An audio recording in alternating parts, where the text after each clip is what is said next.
Muy buenas tardes. Vamos a dar apertura a este encuentro integrando ciencia y espiritualidad que organizamos en la Sociedad Argentina de Salud y Espiritualidad de la Asociación Médica Argentina. Son todos muy bienvenidos.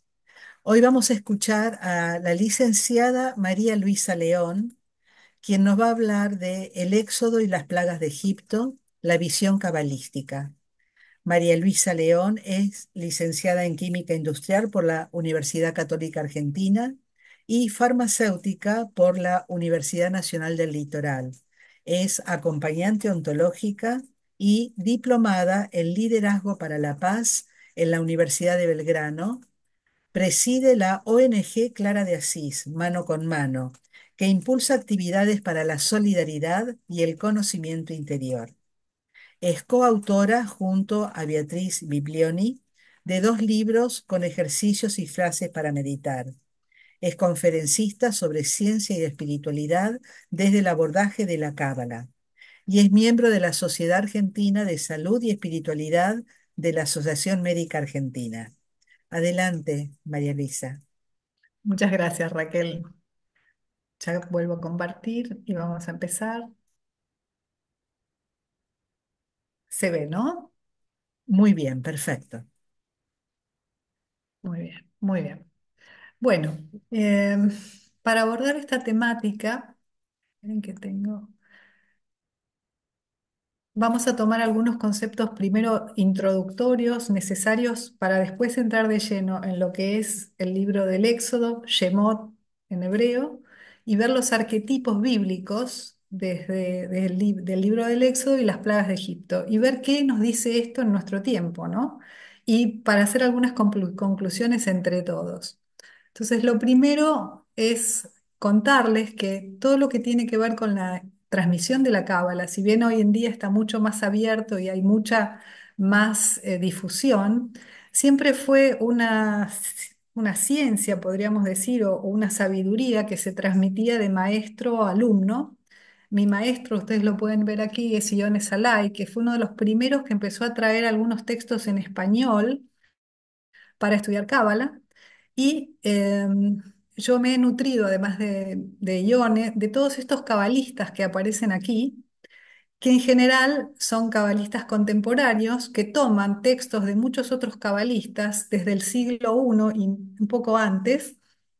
Entonces, en general, la información que vamos a compartir son materiales tomados de los textos de la Torá, o sea, el Antiguo Testamento, y como mi formación es en Cábala cristiana, también los del Nuevo Testamento y específicamente el libro, esperen que estoy haciendo lío con lo que estoy pasando, el libro del Zohar, que explica místicamente el sentido secreto de lo que está contado en la Torá.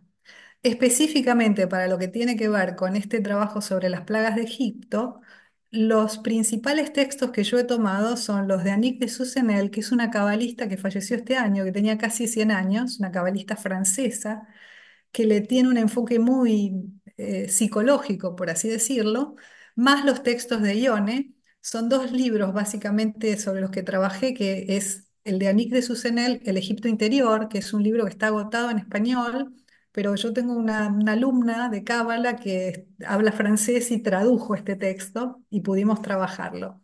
Y un texto de Ione que es la Biblia revelada, más algunas informaciones de estos cabalistas que son Albert Goslan y Javier Wolkoff. Hecha esta primera explicación, a mí me gustaría que empecemos por definir, sobre todo porque puede saber alguna persona que nunca tomó contacto con la cábala. ¿Qué es la cábala? La cábala, la palabra etimológicamente viene en hebreo antiguo, quiere decir recibir. Recibir y por extensión es una tradición que nosotros recibimos. La cábala en esencia habla de Dios, o sea, busca captar toda la creación, el sistema, como queramos llamarlo.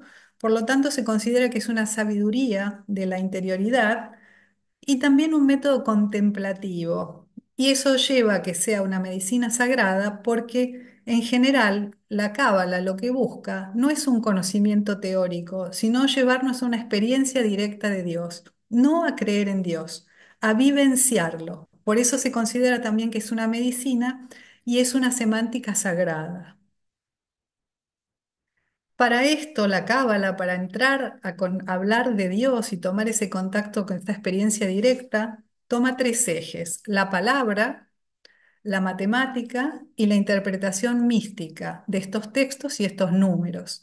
Porque hay un área muy importante de la cábala que se llama gematría, que es interpretar las letras en base a los números. Porque las letras hebreas se considera cabalísticamente que es lo que formó la creación. Pero acá tengo que hacer un comentario. O sea, entendamos que las letras es un símbolo. Y estos símbolos, ya en lenguaje más moderno de la física cuántica, podríamos decir que son esas partículas subatómicas que muchas veces hoy se habla de el bosón de Higgs, la partícula de Dios, los quasars, los quarks. Todo esto es lo que simbolizan estas letras. Entonces, todas estas energías subatómicas que nosotros no conocemos son los que dan lugar a la realidad. Por el trabajo entonces entre los números de estas letras y los textos, con esta interpretación mística, llegamos a un conocimiento profundo de la sabiduría divina. De hecho, para la Cábala, el Antiguo Testamento, la Torá y todos los libros que vienen asociados, como el Zohar, etcétera, son un manual de evolución espiritual. Es un manual de instrucciones en el camino espiritual, porque también para la Cábala lo que se plantea que este conocimiento de lo divino, de lo interno, se hace a través del lenguaje de las ramas, considerando que nuestra creación es un árbol invertido, que nosotros vivimos y vemos las ramas, los frutos, pero las raíces están en un plano interno, invisible a los ojos, que es a donde nosotros tenemos que llegar, a esas raíces. Pero para poder llegar a las raíces hay cuatro niveles de lecturas que se simboliza en este acrónimo que se llama Pardés, donde yo leo la literalidad, que podría ser el texto literal que se cuenta en el Antiguo Testamento, pero ese texto me trae una insinuación que cuando yo profundizo me devela un símbolo. Pero todavía hay un nivel más profundo que es ese secreto místico que realmente me está hablando de esa raíz interna espiritual. Y de la única manera que tengo que llegar a esta parte del secreto es a través de todo este proceso de profundización. Por eso los cabalistas plantean que las personas que no tienen comprensión espiritual y que no llegan al Sot, que no llegan al secreto, no comprenden el mundo y el mundo los pasa por arriba porque no entienden sus leyes. Y esto es que realmente todo lo que se ve tiene una causa en el mundo este inmaterial que genera la consecuencia. Hecha esta explicación, para la cábala, entonces decimos, es muy importante el conocimiento. Yo tengo que entender, saber, profundizar, porque para eso tenemos un cerebro.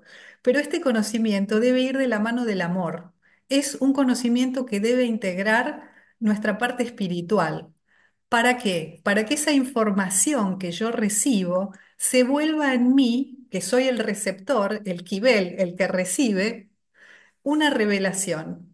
Y el ejemplo que yo siempre doy, que lo trae Albert Gosland, que es muy interesante, la información que yo leo, literal, sería como el código de barras de un producto del supermercado. Entonces yo miro las letras del código de barras y no me dice nada. Pero si yo lo paso por el lector, voy a encontrar toda la descripción de lo que es ese producto. Eso sería el lenguaje interno que yo estoy buscando vivenciar y que lleva a un cambio en mí, porque se vuelve una revelación. Otro punto importante para mostrar esto sería que si seguimos profundizando, ya hablamos en general de lo que es la cábala. Acá tenemos escrita la palabra en hebreo. Entonces, la primera letra en cábala en hebreo se escribe de derecha a izquierda. La primera letra, kuf, quiere decir plomada y también se asocia con el término kov, que quiere decir voz. Entonces, otra manera de interpretar lo que es la cábala es decir que es la bajada, o sea, esta plomada del espíritu, que es la voz, en el corazón del hombre. ¿Y por qué decimos en el corazón del hombre? Porque si tomamos estas dos letras centrales que yo acá marqué en blanco, vamos a ver que son las mismas letras de esta palabra que tenemos aquí a la izquierda que quiere decir corazón, lev, invertidas en la palabra cábala. Esto nos está hablando que esa bajada del espíritu, ese verbo en mi corazón, yo lo tengo que ordenar, tengo que aprender a vivenciarlo. Y la última letra, la Hei, es una letra que tiene que ver con la manifestación. Entonces, podríamos decir que la Cábala es esa enseñanza divina en el corazón del hombre, pero para llevarla a la acción. Hago todas estas explicaciones porque muchos de los simbolismos del libro del Éxodo con las plagas de Egipto se basan en estas interpretaciones de las letras y las palabras. Otro concepto central en la Cábala es el nombre de Dios. Ustedes habrán escuchado hablar del que en la tradición hebrea no se menciona, no se habla del nombre de Dios, no se lo menciona, tampoco se sabe cómo se pronuncia. Con fines de estudio, vamos a decir que este nombre, que es el símbolo de todo lo creado, que define a Dios, si pudiéramos definirlo de alguna manera, es Yud-Heh-Vod-Heh, que en realidad es un verbo en infinitivo que habla del ser, como dice Juan en el Apocalipsis, ¿no? Yo soy el que es, era y ha de venir. Eso es lo que simboliza este nombre, que decimos es la energía de toda la creación, que te puedes manifestar de distintas maneras. Y acá tenemos otra manera de expresar el nombre divino, que es el que justamente le reveló Dios a Moisés en la zarza ardiente y le dijo, yo soy el que soy. Este nombre que nosotros vimos recién, que quiere decir esa que habla de la trascendencia y el todo que es Dios, esa primera letra que es la Yud, que es la semilla divina, se despliega en nuestra creación, que para la Cábala se establece en distintos campos energéticos que se llaman las esferas del árbol de la vida, que tenemos aquí. Keter es la esfera superior, tiene que ver con la divinidad, y la inferior tiene que ver con nuestro mundo. Entonces, esta energía divina se despliega en estos campos del Creador a través de su nombre divino. Esto es una simplificación. Acá a la izquierda lo vemos más completo porque hay además conexiones entre todas estas esferas que se llaman los senderos de la sabiduría, que curiosamente esos senderos suman 32. Son 10 esferas y 22 senderos con las letras. Entonces eso es también la numerología de la palabra corazón que vimos antes. Por eso toda la enseñanza de la creación es lo que nosotros podemos procesar en nuestro corazón. Por otro lado, nosotros somos una creación en miniatura, por así decirlo. Tenemos todos esos campos de despliegue de lo divino en nosotros. Y parte de nuestro trabajo es activar esos campos en nosotros. Si tomamos la primera frase del Génesis, que dice, en principio creó Dios los cielos y la tierra, que es el verbo creador, porque todo lo que se cuenta en el Génesis habla de cómo es la creación en función de lo que Dios dijo. Entonces, se considera que esa frase también habla de esas esferas que constituyen el árbol. Entonces, crea los cielos y la tierra, todo lo que existe y lo crea junto, que son todos estos campos, que son la creación y que también los tenemos en nosotros. Por otro lado, hemos sido creados a imagen y semejanza. Algunos ya han visto alguna de mis presentaciones donde hablamos que como Homo sapiens, que tenemos maestría de la mente, estamos alcanzando ahora la maestría del corazón para transformarnos en el Homo lux, que es aquel que tiene todas sus capacidades, todas sus energías, todas sus inteligencias, desde la corporal a la espiritual, activas. Y esto es muy importante porque en general todos hoy tenemos la forma humana externa, física, pero no todos tenemos la estructura energética interna que tiene activo todo este árbol con toda su potencialidad para expresar esa divinidad que somos, porque esta forma que nosotros tenemos implica que tenemos una chispa de la divinidad en nosotros. Para la Cábala, además, tenemos que el alma, que es una configuración energética, tiene 5 niveles. El cuerpo sostiene un nivel elemental o alma vital que se llama Nefesh, un nivel que se llama de alma emocional, Ruach, y un nivel de lo que se llama alma propiamente dicho, que es la conciencia del ser despierto. Las otras fracciones energéticas tienen que ver con el espíritu y la unidad con lo divino, pero estas tres que mencioné primero están en el cuerpo. Entonces, estos nos hablan de una necesidad de ir desarrollando todas mis potencialidades para activar toda mi energía del alma y desarrollar entonces no solo la imagen, sino también tener la semejanza con lo divino, que es ser una persona creadora a través de la luz que nos habita. Otro aspecto para considerar es que Israel para la Cábala, que acá lo tenemos escrito en hebreo, que empieza con la letra Yud, que es esa semilla divina, y termina con la letra más larga, que es la Lamed, que tiene que ver con el aprendizaje. Es el ser que de la semilla divina hace un aprendizaje y lo lleva a la acción. Es importante porque en la Torá se le da este nombre a uno de los patriarcas, a Jacob. Etimológicamente significa el que lucha con Dios, lo que también nos habla de que en nuestro camino evolutivo nosotros vamos al principio luchando contra Dios hasta que después luchamos junto a Dios o Dios lucha junto a nosotros en nuestra vida cotidiana. Entonces, siempre que se habla, que Dios le habla a su pueblo en toda la historia de la Torá, lo llama Israel. Pero tenemos que entender que Israel para la Cábala no es una persona que nació en Israel o que es judío por vientre o que profesa la religión judía, sino estamos hablando de un estado de conciencia. El estado de conciencia de Israel es aquel que logra, después de enfrentarse con el ángel de la muerte, que son todas sus oscuridades, vence los desafíos de lo que se llama el Yetzer Hará, la tendencia al mal. Esa tendencia al mal no es ni buena ni mala, es algo que está en nosotros y que en realidad está en nosotros para que podamos desarrollar una personalidad en coherencia con el alma, porque para la Cábala todo es Dios, incluso la oscuridad tiene un fin, y es que aprendamos a conocernos mejor y tener fortaleza para ser creadores como lo es Dios. Por otro lado, las personas que no tienen espiritualidad, que no han desarrollado todos sus niveles del alma, que no alcanzan este nivel de conciencia de Israel, son Jacob. Luchan todavía en su proceso con sus propias oscuridades, que en general después se reflejan en el afuera. Entonces Jacob es esa persona que está buscando un camino espiritual, pero todavía no alcanza el haberse vencido a sí mismo. Pero ya cuando hablamos de Israel, es esa persona que tiene una conciencia espiritual despierta.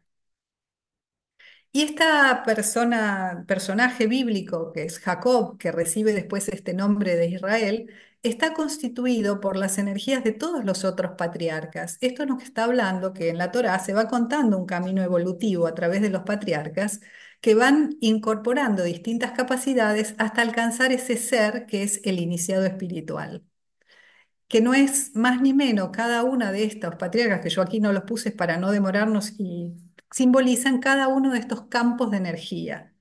Entonces, siendo Israel esta esfera que se llama la esfera de Tiferet o de conciencia de la belleza del alma, que para nosotros corresponde a la conciencia crística.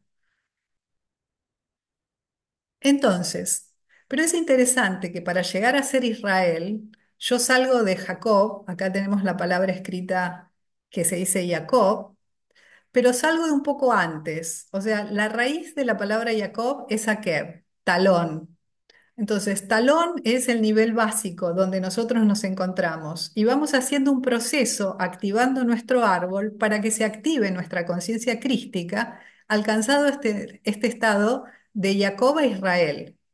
Fíjense que acá la palabra Jacob vale, si yo le pongo los números, 182, que es 26 por 7. 26 es la numerología del nombre de Dios y 7 tiene que ver con los niveles de nuestra creación. Todo en la creación es 7, ¿no? Si en 7 días se crea el mundo, etcétera. Entonces, Jacob, que está buscando ser Israel, que va cultivando su ser, es el ser que tiene su divinidad, o sea, la presencia divina, activa en su mundo.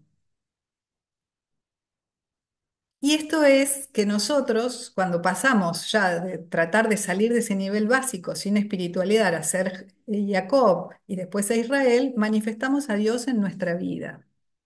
Pero este camino de Jacob a Israel no es directo. Acá podemos ver también que si yo sumo los números de la palabra Israel me da 10 y lo simplifico me da uno. O sea, es la persona que tiene la conciencia del uno. Con Jacob, todavía, si bien hay un camino espiritual, todavía estamos en el 2, en la dualidad. Si yo, otra de las técnicas cabalísticas es la permutación. Si yo cambio las letras del lugar, formo otras palabras que están relacionadas con esta palabra y hablan del mismo tipo de energía. No pretendo que sepamos todo esto, pero Si nosotros hacemos estos cambios de orden de las letras, que se llama permutaciones, se forman cuatro permutaciones. O sea que para pasar de Jacob a Israel, yo tengo que tener cabeza, o sea, tener conciencia despierta, para ir directo a Dios, conociendo que acá las 231 hablan de las 231 puertas de la espiritualidad, y eso es conocer el secreto de Dios. Todo esto es Israel y tiene que ver, y lo explico en detalle así, porque es lo que después sucede en todo el camino del Éxodo. Por lo tanto, el nombre, que acá lo tenemos escrito en hebreo, Shem, con las letras hebreas que le corresponden, porque aunque no lo entendamos, lo importante es conectar con estas letras que decimos que son símbolos que el alma entiende. Entonces el nombre para la cábala es muy importante porque contiene toda la descripción de nuestras energías y de nuestro potencial espiritual. De hecho, en el Génesis se cuenta que Dios le dice a perdón, a Adán que nombre a todos los animales. O sea, el nombrar da entidad a las cosas. Esto que es nombre, y esto es otra cosa muy interesante que tiene la lectura cabalística, el lenguaje hebreo es un lenguaje de consonantes y la Torá está escrita de corrido, sin puntos. Entonces, según donde yo corte la palabra, voy a formar una palabra u otra y voy a encontrar un sentido u otro. Por otro lado, si yo cambio las vocales, esto que decimos que quiere decir nombre, pasamos de que sea Shem a Sham. Y Yam quiere decir lugar. Entonces, hablamos del nombre en un lugar. ¿En qué lugar? Por eso tomo esta imagen de Moisés con la zarza ardiente. O sea, es el lugar donde yo tengo ese encuentro con la divinidad y ese lugar donde se produce la revelación. Pero para esto yo tengo que estar en ese estado de conciencia despierta, que es un estado que nosotros llamamos de Ineni, que sería lo que es esa conciencia plena. En ese estado de conciencia plena, yo reconozco la divinidad en mí y fuera de mí. Comprendo que todo es Dios. Y entonces ahí estoy listo para aceptar el rol que Dios me da, que es lo que hace Moisés en todo su trabajo en el Éxodo. Y aquí entramos al Éxodo. ¿Hasta acá va todo bien? ¿Alguna pregunta? Bueno, el libro del Éxodo en hebreo es Shemot. Si decimos que Shem quiere decir nombre, Shemot son los nombres. O sea, muchas veces las traducciones no nos ayudan en la interpretación mística. O sea, este libro tiene toda la tecnología de los nombres divinos para nuestra liberación espiritual. Así como Génesis habla de toda la formación de este iniciado espiritual Israel y cómo va a ser toda su vivencia, que es la consecuencia, porque de alguna manera Génesis es como la idea que se despliega y en el libro del Shemot, de los nombres, se lleva a la acción. Bereshit está contando 2000 años de historias donde se cuentan las palabras creadoras. En estos 120 años, que es la vida de Moisés, que se cuenta en Shemot y los libros siguientes, nos hablan de la revelación de las palabras, de la revelación de los nombres, de toda la sabiduría divina. El libro de Éxodo, Shemot, tiene varias secciones que acá las vemos listadas. Estas tres primeras secciones, Shemot, Baerá y Bo, son las que vamos a abordar muy brevemente que hablan sobre las plagas de Egipto. Entonces tenemos en este famoso Éxodo un antes de partir que está contado en estas tres porciones que tienen que ver con la tecnología de los nombres. En la segunda sección es me aparecí es cuando Dios se manifiesta y la tercera Bo quiere decir ahora ve y haz tu camino, que es lo que pasa después, la partida, la huida, el cruce del Mar Rojo, el pacto del Sinaí, el quebrantamiento del pacto y todo lo que viene después. O sea que tenemos mucho, pero hoy nos vamos a centrar en las plagas de Egipto. Em, Todos más o menos conocen la historia de Moisés y las plagas, ¿no? No voy a entrar, por eso voy a ir directamente a lo simbólico, porque nos falta bastante todavía. Entonces vamos a ver lo que simbolizan realmente. Egipto, que en hebreo que se dice Mitzrayim, que quiere decir estrecho, y cuya raíz, porque en hebreo también son muy importantes las raíces de la palabra, tiene que ver con Sura, Sará y Sar, con la forma, el sufrimiento, la opresión, pena y pesar. Eso es Mitzrayim, eso es Egipto. Todo lo que tiene que ver con este sufrimiento, pena, opresión. Es un estado de conciencia donde hay negación de la espiritualidad, porque me quedo con la forma externa y no puedo ir más allá. Y esto es importante porque ellos cuando llegan a Egipto, en realidad llegan de la mano de José y de Israel, o sea, de Jacob, y prosperan y tienen y viven muy bien hasta que finalmente caen en esclavitud. Y van a Egipto por hambre. Si ustedes recuerdan en Génesis también, o sea, Adán y Eva comen. O sea, el comer tiene que ver con esta ansiedad que tiene la persona que busca en el afuera algo que debería encontrar en el adentro. Si hacemos este cambio de letras que habíamos visto con Israel, se forman dos palabras más que tienen que ver, que se llama Eber. Eber es la palabra raíz de la palabra hebreo, que quiere decir del otro lado del río. Entonces son esas personas que, a pesar de vivir en ese mundo sin espiritualidad, buscan algo más allá y cruzan. Y hay una etapa intermedia que tiene que ver con estos Ereb, que es cuando yo todavía estoy mezclado. O sea, sé que podría hacer otra cosa, pero vivo de una manera limitada por el paradigma de los cinco sentidos y la mente racional. Por lo tanto, Egipto, o sea, Mizraim, es la opresión del cuerpo hacia el alma. O sea, es un ser donde el alma no se puede expresar, no se puede expresar porque el cuerpo lo lleva a la esclavitud, a la servidumbre. Y acá hay otro punto interesante que plantea la Cábala, que los egipcios sojugaban al pueblo de Israel con artes mágicas. Y las artes mágicas, dicen los cabalistas, eran justamente la ilusión de los cinco sentidos, todo lo que tiene que ver con la sensualidad, no solo sexualidad, sino ese disfrute excesivo de ponerlo todo en el cuerpo y el paradigma de la mente racional. Eso es Egipto. En general, cuando una persona vive en Egipto, vive atrapado en ese estado que es bien simbolizado en la Matrix, ¿no? En la película, en general se vuelve muy orgulloso y muy rebelde contra el cielo. Hay pérdida se acredita completamente la espiritualidad. Entonces, como en palabras de Ione, que me parece que no las puedo cambiar, el Egipto bíblico es la opresión y la angustia que produce el estar sumergidos en un mundo dual e incierto, paralizado e inerte. La esclavitud se relaciona con el desarrollo material al servicio del progreso autómata y del egocentrismo sin sentido. Eso es Egipto. Por otro lado, esperen que no me está pasando.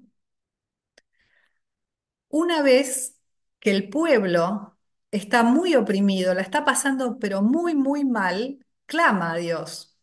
En ese clamor, Dios le dice, yo lo sacaré de la prisión. Y esto es un punto importante, porque hasta que yo no decido salir de Egipto, por libre albedrío, yo permanezco ahí el tiempo que quiera quedarme. Por lo tanto, resumiendo, Egipto es la ilusión del mundo material, el encantamiento de los cinco sentidos, el paradigma de la mente racional sin espiritualidad, el dominio absoluto del ego y es el alma sometida por el cuerpo y la parte instintiva.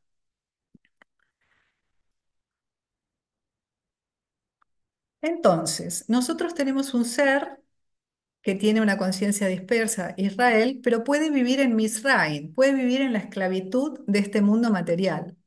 El Éxodo lo que cuenta es precisamente ese pasaje de la esclavitud de la conciencia a la liberación y la revelación, que eso se da, como dice el Zohar, yo te daré los secretos, o sea, los nombres, los Shemot, para que la sensualidad no te engañe, te voy a liberar de las inclinaciones groseras del cuerpo y te voy a liberar de tu rebeldía. Y una vez que te libere, te aceptaré como mi pueblo y te haré entrar en la tierra que yo te juré. Y acá entramos entonces a entender que este pasaje me lleva hacia lo que se llama la tierra prometida, Canaán. Por lo tanto, simbólicamente, Egipto simboliza la dualidad y Canaán simboliza la unidad. O sea, yo paso de este mundo sin espiritualidad a desarrollar la espiritualidad y poder vivir en la tierra prometida. Porque la tierra prometida también es un estado de conciencia. O sea, yo vengo de la unidad, que fue cuando antes de encarnar en el paraíso, Vivimos acá en la multiplicidad, en la dualidad del dos, y vamos a volver a esa tierra prometida.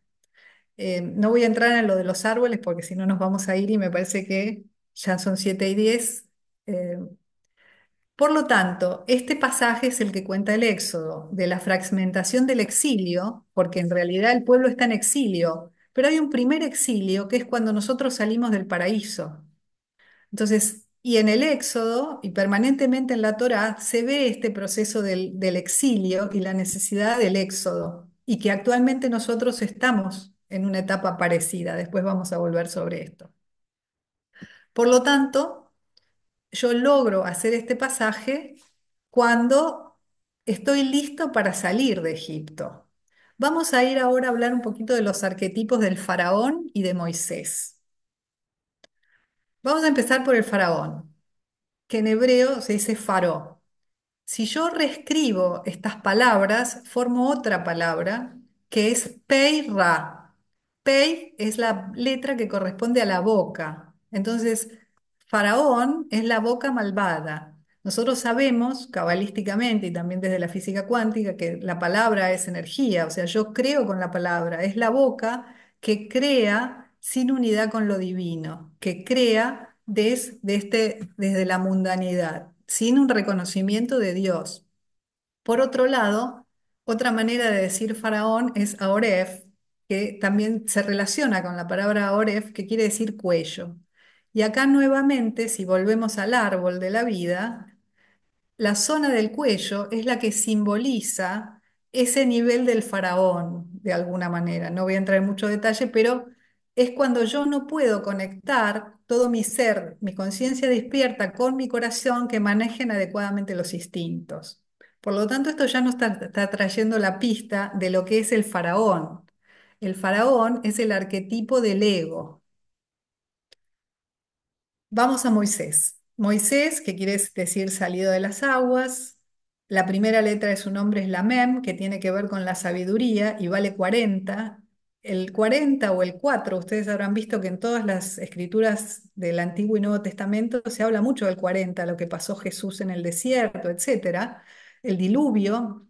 Entonces, el 40 habla, el 4 es las tres dimensiones del espacio y el tiempo donde se realiza la experiencia de camino espiritual.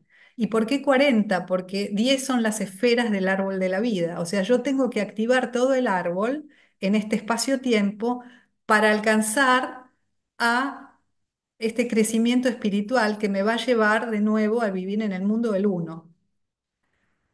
Por lo tanto, Moisés y lo que se cuenta en el Éxodo es este recomenzar en este mundo de la unidad. Moisés pasa 40 años, recordemos que él era un príncipe, o si bien era hebreo, fue criado como un príncipe y vivió 40 años en ese mundo, tomando toda la sabiduría del mundo, y después él vive 40 años en el desierto, cultivando su espíritu hasta que Dios se le manifiesta y le da su misión.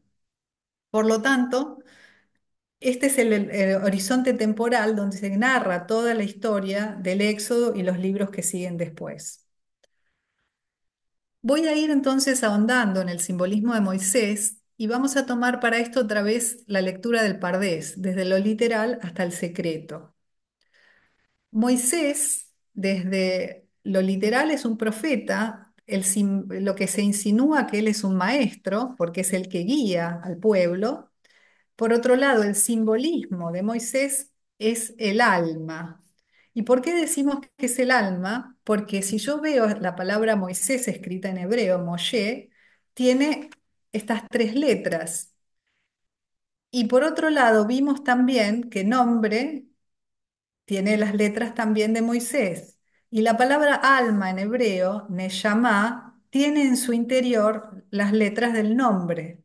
O sea que podríamos decir, y acá tenemos la manera de decir a Dios también, Hashem, el nombre que lo es todo. Vemos que Hashem, el nombre que simboliza a Dios, también son las letras de Moisés.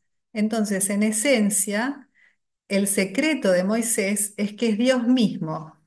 ¿Qué somos nosotros? Por lo tanto, nosotros tenemos esa partícula divina en nosotros y nuestro camino es convertirnos en todo esto. Por lo tanto, Moisés es el alma y el pueblo de Israel prisionero es el cuerpo que necesita adaptarse al alma para hacer su crecimiento espiritual. Por lo tanto, dicen los cabalistas que los caídos, que somos nosotros o los que habitamos en el mundo de Misraim o de Egipto, tenemos el nombre para manifestar la luz y eso está en nuestra alma. Tenemos que activar nuestra estructura del alma. Pero Moisés no hace este trabajo solo, lo hace de la mano de sus hermanos, porque Moisés trae la revelación, dijimos es el alma, pero el que hablaba con el faraón, el que tenía la profecía era su hermano Aarón y también Miriam, que tiene un papel muy importante, porque sin Miriam no hubiéramos tenido a Moisés. Ella es la que lo pone en la canasta y ella es la que también después es la que incentiva al pueblo a cruzar el Mar Rojo. Por lo tanto, los arquetipos, Moisés es el alma de la conciencia despierta, pero sus hermanos simbolizan toda la parte emocional que yo tengo que ordenar y que tienen que trabajar en conjunto con el alma, siendo Faraón nuestro nivel elemental de los instintos, el ego. Por lo tanto, tiene que trabajarse todo en conjunto para que se activen todos mis niveles del alma y toda la estructura energética de mi árbol de la vida. Esto lo vamos a dejar y solamente voy a decir que entonces Moisés es la unidad y el faraón es toda esa multiplicidad, el ego que vive preso en este mundo de la ilusión de los cinco sentidos. Muy bien, entramos un poquito ya de lleno a las plagas. Cielo y tierra están juntos, van de la mano, y estos cielos están en nuestro interior. Y para eso yo tengo que acceder, como vimos, a ese espacio de revelación, para activar la divinidad en mí. Y en este proceso de pasar de la dualidad a la unidad, de activar todos mis niveles del alma para que vibren todo su potencial Israel, tengo las plagas de Egipto, que en realidad para los hebreos, los que cruzan del otro lado, los que quieren salir del paradigma de los cinco sentidos y de la muerte, las plagas son un remedio homeopático para activar todo su árbol o todo su sistema energético. En tanto que para el egipcio, porque egipcio, o sea, nosotros tenemos adentro a Israel y al egipcio. Entonces, si yo que sigo preso en Egipto, la plaga, es una peste para mí. Por lo tanto, lo que hacen las plagas es extirpar la idolatría y activar nuestra semejanza, todo nuestro sistema energético. ¿Qué idolatría de qué? Bueno, el sexo, el dinero, lo que yo esté poniendo en lugar de Dios en mi vida. Y por otro lado, si yo soy Israel y busco ese camino de liberación, las plagas lo que me van a traer es el nacimiento del humano divino. Y esto si nosotros lo vemos en nuestra vida cotidiana, muchas veces pasamos por pruebas muy difíciles, pero que cuando las vemos después nos ayudaron a nuestro crecimiento espiritual. Esas son las plagas. Por lo tanto, y esto dice Anik de Susenel en su libro El Egipto Interior, la tierra de la esclavitud es una matriz para quien emerge de ella y una tumba para quien se deja cautivar por ellas. Es una matriz de nacimiento.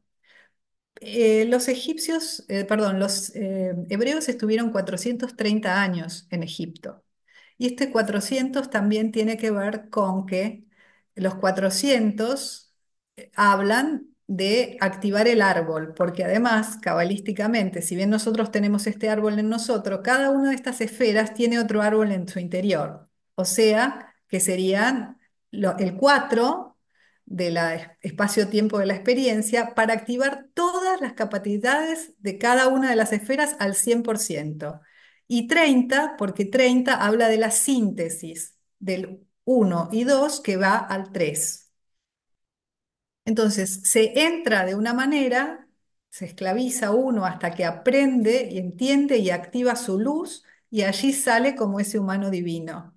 Por lo tanto, el Dios de Israel lo que hace, los conduce a esa tierra de esclavitud para adquirir conciencia y poder nombrar sus esclavitudes y liberarse de ellas.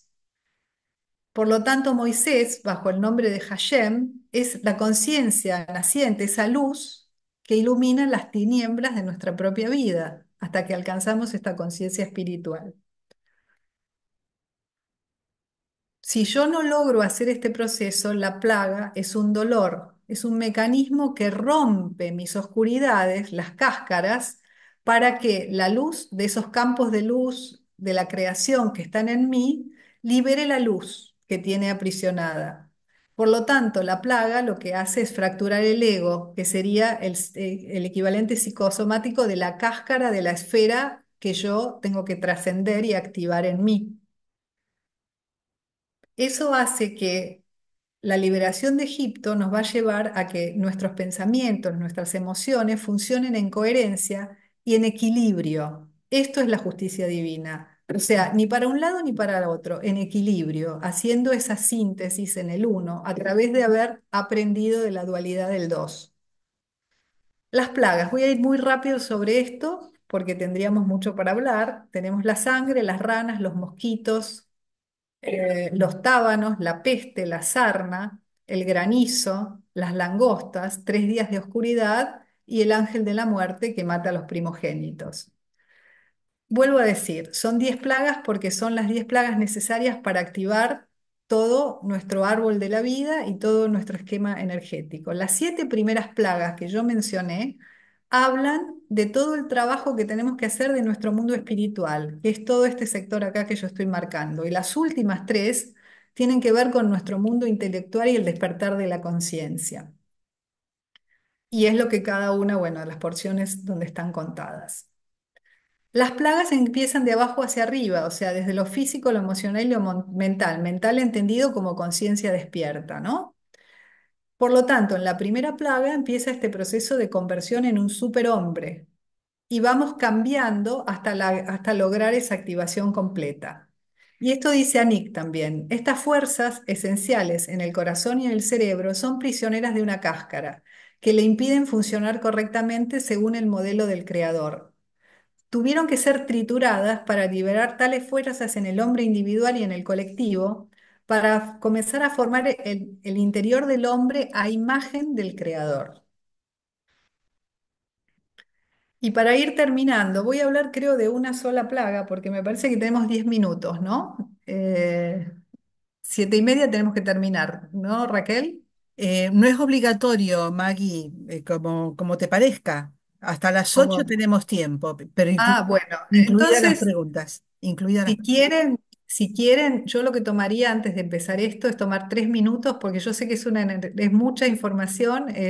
Si tomamos 5 minutos para ir al baño, tomar agua y seguir, me parece que sería adecuado. No sé qué opinan. Bueno, perfecto, son 19:20. Y Retomamos y 20 25. perfecto, ¿De acuerdo? exacto, perfecto, perfecto. Continuamos, Maggie, gracias.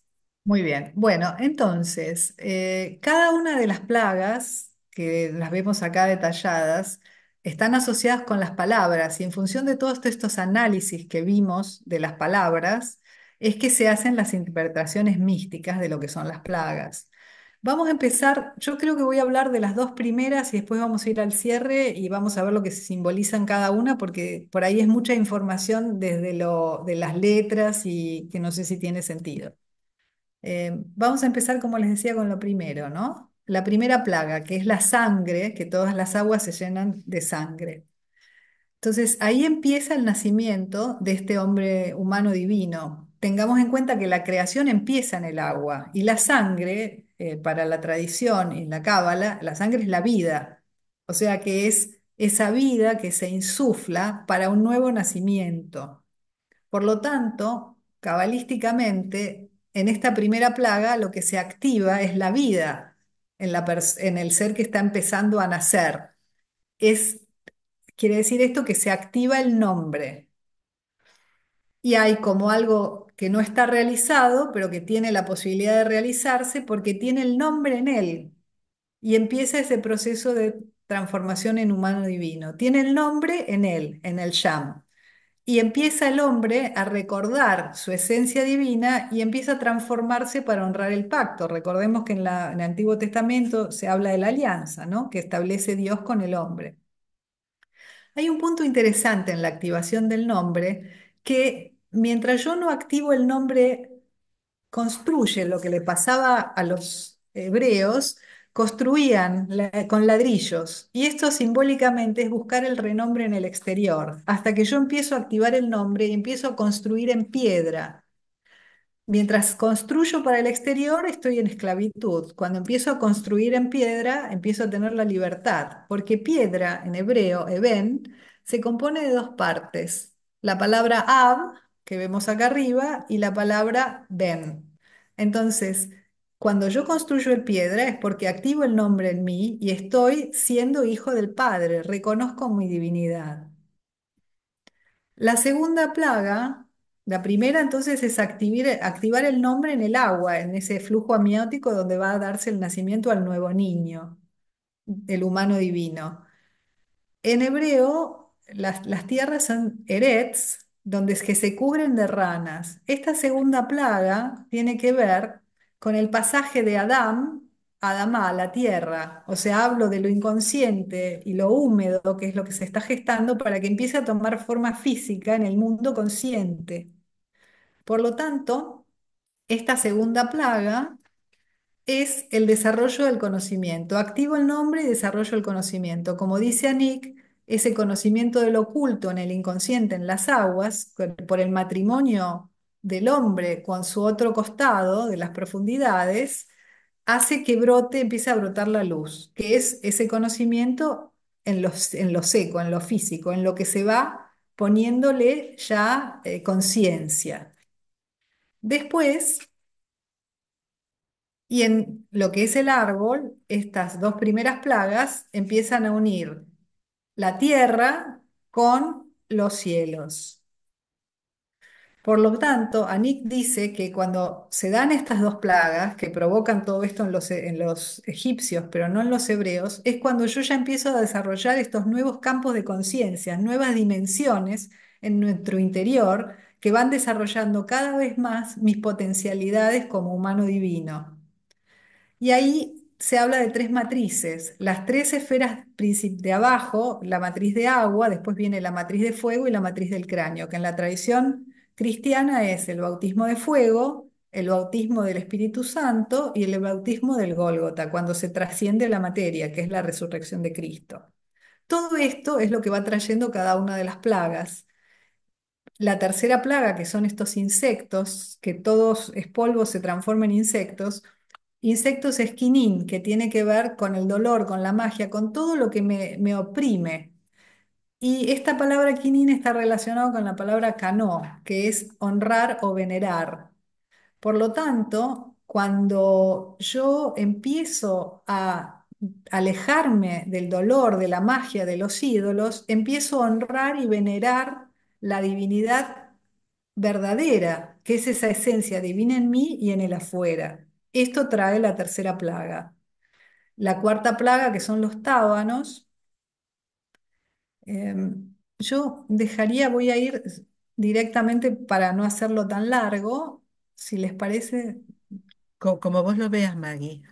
Sí, voy a poner directamente cada una de las plagas, en esencia, lo que va haciendo es activando cada una de las esferas y variando esa oscuridad que yo tengo para que se exprese la luz. Y vamos a poner las últimas diapositivas. eh, vamos a poner a partir de acá. Espero poder hacerlo bien, porque siempre que intento hacer eso a veces no me funciona, pero a ver, un minuto.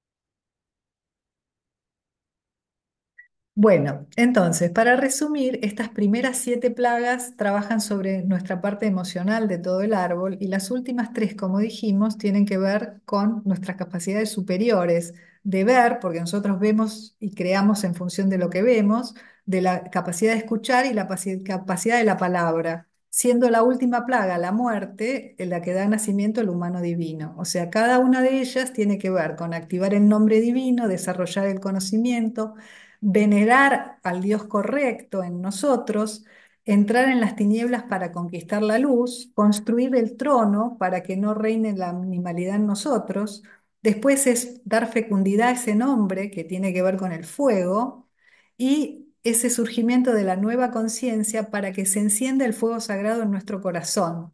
Y allí entramos en la profundidad, que son los 3 días de tinieblas, que es la noche oscura del alma, hasta que se encuentra esa luz que muere el ego y nace el humano divino.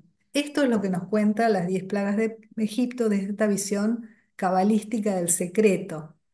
Y en realidad, nosotros, si digamos, si el faraón hubiera reconocido a Dios, todo se hubiera vuelto a favor de Egipto. ¿Qué es lo que nos pasa a nosotros también en nuestra vida? Cuando nosotros reconocemos y encontramos la espiritualidad, nuestra realidad cambia. Y en cualquier situación que nos atormenta, que tiene que ver con estas plagas de Egipto, entre comillas, lo que hay que hacer es rendirse a la divinidad, que es lo que no hacía el faraón, porque cada vez endurecía más sus posiciones. Por lo tanto, en palabras de Bana Sulam, él dice que a veces nosotros tenemos una voz interna que nos hace creer de que Egipto no existe y que no estamos tan mal. Después vamos entendiendo, cuando ya hay un camino espiritual, de que parte tenemos que ver en lo que hacemos, pero también hay una parte nuestra que dice, sí, bueno, pero yo no soy responsable de todo, pero para la Cábala todo depende de nosotros, de cómo está ese sistema en nosotros de conexión con lo divino y cómo lo vivimos. Por lo tanto, todo lo que se vive ahora, que es lo que dice Annick de Susanel, es una gran tragedia de la falta de espiritualidad que nos lleva a ese mundo sin horizontes, vivir en la esclavitud de Egipto. Y yendo ya al cierre, ¿no? Lo que nos aportan, nosotros vivimos, o sea, el Egipto es un Egipto actual, no es algo que pasó hace 3.000 años. Y las plagas siguen estando con nosotros en la medida que como humanidad no hacemos este camino evolutivo. Por lo tanto, desde la salida del paraíso hubo un distanciamiento de lo divino, que ese es el concepto de pecado en la Cábala, ¿no? La lejanía de lo divino, que nos lleva a la esclavitud de la materia. Hay un proceso de acercamiento contado en Shemot, en el libro del Éxodo, para alcanzar las tablas de la ley, todo el conocimiento divino, pero inmediatamente se produce el incidente del becerro de oro, un nuevo distanciamiento, otros periodos largos de esclavitud para el pueblo de Israel, y hay una nueva posibilidad con el advenimiento de Cristo. Pero otra vez hay un distanciamiento con su no reconocimiento de esta divinidad. Por lo tanto, nosotros como humanidad estamos ahora en un nuevo acercamiento. Estamos yendo hacia, por eso estamos con tantas plagas, tan parecidas a las plagas de Egipto.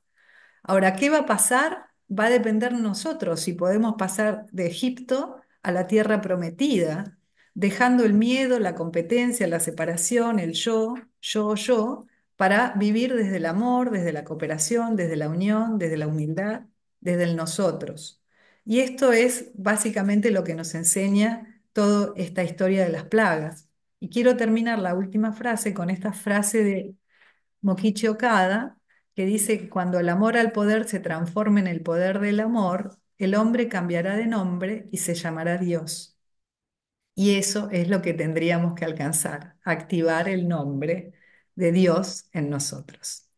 Así que bueno, esto es lo que quería compartir con algunos pequeños problemas técnicos. Sé que es mucha información, bastante complejo, eh, pero bueno, hasta acá no sé si hay alguna pregunta, si no...